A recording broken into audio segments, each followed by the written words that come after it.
ناظرین سامعین ہم اس وقت ایک عظیم گھر کے اندر موجود ہیں راولہ کوٹ دریک کا نواحی گاؤں جہاں پہ ایک نوجوان کی شہادت 1971 کے اندر ہوئی تھی جس کے نام پہ دریک کا اسکول ہے شبیر شہید. ہم اس گھر کے اندر موجود ہیں اور ان کے بھائی کے ساتھ جو ہے وہ آج ہم عید کے حوالے سے ان کو سلامی دینے کے لیے آئے تھے اور ساتھ میں جو سٹوری ہے ہماری یہ پاکستان آرمی کے شہداء کی اس کو ہم نے بنانا تھا تو اس حوالے سے ہم ان کے بھائی کے پاس موجود ہیں. یہ ہم سٹوری ہماری چل رہی تھی کہ جب شبیر شہید کی جو شہادت کی ڈیڈ باڈی تھی وہ گاؤں جو ہے نا چیڑ سے دریک عیدگاہ کے اندر پہنچتی ہے تو مختصر ہم آگے ان سے جانتے ہیں کہ آگے کے کیا مناظر ہیں. وہ جب میں ڈیڈ باڈی یہاں لے کے آیا ہوں تو میں نے والدہ صاحب کو کہا کہ یہ میں نے وعدہ کیا ہوا ڈیڈ باڈی میں کھولوں کا نہیں. آپ دیکھ رہے ہیں تو انہوں نے کہا کہ میرے بچے نے وعدہ کیا نہیں کھولا. لوگ سارے خاموش ہو گئے. اتنے ہجوم تھا کہ مجھے رات کو نظر ہی لوگوں پر پڑ رہی تھی. وہ تو ایک تو سردی کی وجہ سے اور بارش کی وجہ سے ہم نے اس ڈیڈ باڈی کو بستر پہ انہوں نے بستر لگایا ہوا تھا بڑا ڈبل. ان ڈیڈ باڈی چارپائی پہ رکھی. چارپائی پہ 2-3 رضائیاں تھیں تلائیاں تھیں. اس تلائیوں سے خون چڑھ رہا تھا. خون بدستر چل رہا تھا. 12 سے 15 دن کی ڈیڈ باڈی میں خون جا رہا تھا. خون تو آخر دم تک چلتا تھا. خون کا قطرہ گر. ہمارے پرانے گھر کے اندر دیسی پرانا گھر تھا اس میں اکھلی تھی. اکھلی پرانا چولہا جس کی نہیں یا وہ کی بائے والی جو نہیں وہ اکھلی جس کی وہ اٹھنے ہونے سے دانے بائی دے. ہاں اچھا وہ اکھلی سی تو اکھلیا اوپر سے تو خون اتھوں گرا نا. اچھا اکھلی سے گرا خون نہیں اس ڈیڈ باڈی سے گرا نا تو وہ پتھر جو تھا پتھر پہ وہ اس کی شکل بن گئی. شبیر کی اور شکل بن گئی اس کی خون کی تصویر بن گئی بالکل اسی حالت میں جیسے لڑ رہا تھا. ایک کام اس کے پیچھے تھی آگے تھی ہتھیار تھا اس کے ہاتھ میں. سر پہ کیپ لگا ہوا تھا. وہ لڑنے کی پوزیشن میں تھا. ابھی بھی میرے پاس تصویر موجود ہے آپ کے پاس؟ میں دکھاؤں گا 2 منٹ میں. وہ جب میں وہاں پہنچا تو انہوں نے کہا میں کہیں سو گیا پھر آپ کو. مجھے نہیں پتا کہ رات کو جب صبح تھوڑا سا موسم صاف ہوا سورج لگا نا تو کھڑک سے 2-4 آدمی آئے ہوئے تھے. بہت جمع رفیق پہلے سے موجود تھا. کھڑک سے وہ آئے انہوں نے ایک دوسرے سے بات کی کہ جناب وہ اکھلی پہ آئے کس کا نشانہ سیاہ کالا داغ. رات کی ڈیڈ باڈی اندر لے گئی. سیاہ کالا داغ تھا تو اس کی بھی شکل بنی ہوئی تھی. جب وہ شکل بنی ہوئی تھی اس پوزیشن میں تو پھر جب وہاں مشار ہو گیا تو پھر اس اکھلی کو ہم نے محفوظ کیا.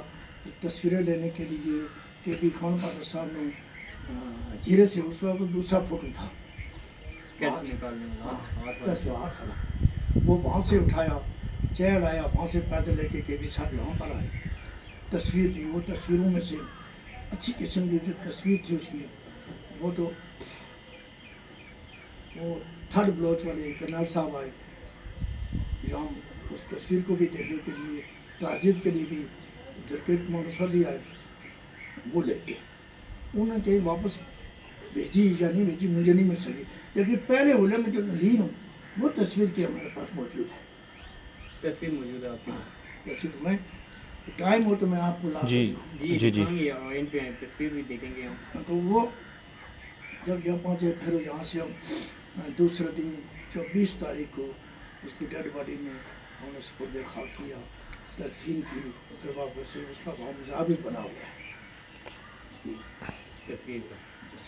یہ واقعہ تھا. اس کے پھر اس کی پنچ تھوڑی سی ہوئی تھی والدہ صاحب کو اس کا ڈگمہ کی روح سے مربع ملا تھا. وہ بھی والدہ صاحب نے بھیج کے ساتھ بچوں میں دی ہیں. تگمہ جرت ہے. تگمہ جو میرے پاس تگمہ جرت ان کے پاس ہے. تو یہ ایک عظیم شہادت تھی اور جو دریک کی ہسٹری ہے وہاں پہ بھی ایک شبیر شہید کا بڑا نام تھا. وہ ایک ہاکی کا پلیئر تھا اور ہاکی کے کھیل کی اس کی شوق کی وجہ سے ہاکی اور فٹ بال کا فٹ بہت بال کا پلیئر تھا، پلیئر تھا. تو اس وجہ سے ملٹری نے اس کو لیا اور لاہور کے اندر اس کی شہادت ہوئی اور دریک ہائی اسکول اس کے نام پہ جو ہے وہ منسوخ کیا گیا. تو اس حوالے سے یہ ہے کہ یہ تو شہدا کی ایک قربانیاں تھی. یقیناً ہمیں شہدا کو ان کے لاحقین کو خراج تحسین بھی پیش کرنا چاہیے اور ان کی حوصلہ افزائی بھی کرنی چاہیے، ان کے ساتھ ہمدردی بھی کرنی چاہیے. تو ایک بات آپ سے یہ پوچھنا چاہ رہا تھا کہ گزشتہ دن میں چونکہ خود شہید کا پوتا ہوں، شہید قاضی میر حسین کا، جانتے ہوں گے آپ جی. تو ایک راولہ کوٹ کے اندر ایک افطار پروگرام میں ایک باغ کا کوئی لڑکا آیا، راجہ مشتبہ مرتضیٰ یا اس طرح سے نام تھا اس کا. اس نے کوئی ہمارے شہدا کے لیے آرمی کے حوالے سے اور جو ہمارے آب و اجداد تھے اوور آل تمام جو کشمیر کے حوالے سے تھے یا پاکستان سے، تو اس کے لیے اس نے نازیبہ الفاظ استعمال کیے. تو اس حوالے سے آپ کیا کہنے چاہ رہے ہیں کہ جو لوگ ہمارے شہدا کی قربانیوں کو وہ جائے اس کے کہ ان کو سرور پیش کریں، وہ دکھ ہے وہ ہو رہا ہے مجھے اس بات میں کہ وہ اس طرح کے الفاظ استعمال کر رہے ہیں. ایسے لوگوں کے لیے آپ کا کیا پیغام ہے؟ اس میں بیٹا بات یہ ہے کہ یہاں دہریت بھی بڑی ہے. جو ایسے الفاظ میں بیان کرتے ہیں ان کا اور دہریت والوں کا کوئی فرق نہیں ہے. اب ایک شہداء کے سلسلے میں کیا عام مسلمانوں کے لیے بھی بات کرنا جرم ہے. پھر وہ ایسی بات کرنے والے ان کو آپ مسلمان نہ سمجھیں، ان کو دہریت سمجھیں، جو نہ خدا کو مانتے ہیں، نہ رسول کو مانتے ہیں، نہ وہ کسی دین پہ ہیں، وہ دہریوں میں شمار ہوتے ہیں. اللہ انہیں ہدایت دے. بس ایسے لوگوں کے لیے ہم انتظامیہ سے یا جو ہمارے ادارے ہیں جو عوام ہیں ان کے لیے کیا پیغام ہے آپ کا کہ ان کے خلاف کوئی کارروائی ہونی چاہیے، ان کو کوئی روکنا ضروری ہے؟ دیکھیں جی بات اصل میں یہ ہے کتنے والی ایک بات وہ برپا کر رہے ہیں ایک سازش کے طور پر. دہریت کو ختم کرنے کے لیے حکومت کا کام ہے کہ ان کو ہمیشہ کے لیے پابند کرے، لیکن ہونا بہت مشکل ہے. اس لیے کہ حالات کے پیش نظر کسی کا کوئی لیڈر آ گیا، کسی کا کوئی آ گیا. ایک بات میں بول گیا، 71 میں سردار عبدالقیوم خان صاحب صدر تھے، انہوں نے مجھے چٹھی لکھی والد صاحبہ کو، اگر کسی وقت بھی ضرورت پڑے تو یہ بندہ آپ کی خدمت کے لیے حاضر ہوگا. جب میرے بھائی کا اسکول پر نام ہونے لگا تو عتیق احمد ان کا فرزند جو تھا وہ وزیر اعظم تھا. اس نے کہا کہ کوئی ڈاکومنٹس کی چٹھی اگر آپ کے پاس ہو تو میں نے سب سے پہلے سردار عبدالقیوم کی چٹھی خط دیا. اس نے مجھے بلایا کہ اگر آپ نہیں آ سکتے میں آپ کی گھر ہوں گا. تو بات سیدھے وزیر اعظم. میں وہاں گیا، گیسٹ ہاؤس میں ملا. انہوں نے کہا آپ کو میرے ابا جی کا خط آپ کو کیسے رکھا ہوا اتنا عرصے؟ 2008 کی بات ہے یہ.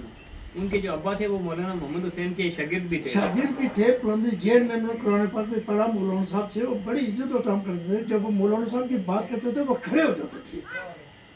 اس قسم کا فقیر اور درویش قسم کا آدمی.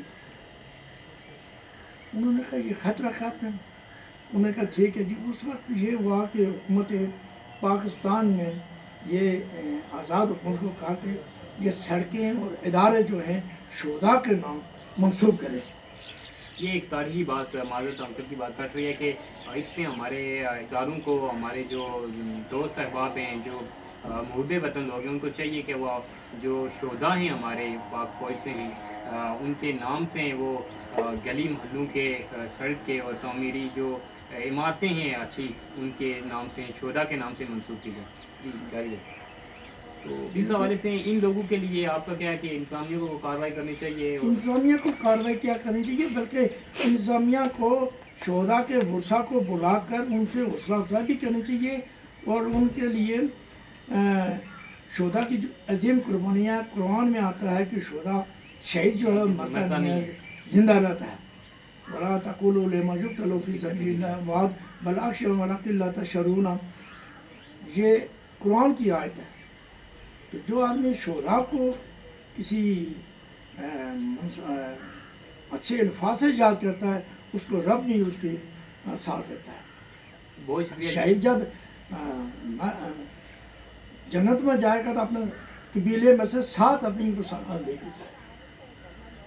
تو یہ شہید کا ایک بڑا جو ہے منصب ہے اور بڑا مرتبہ ہے. جو لوگ شہداء کو، غازیوں کو اور ہمارے آبائی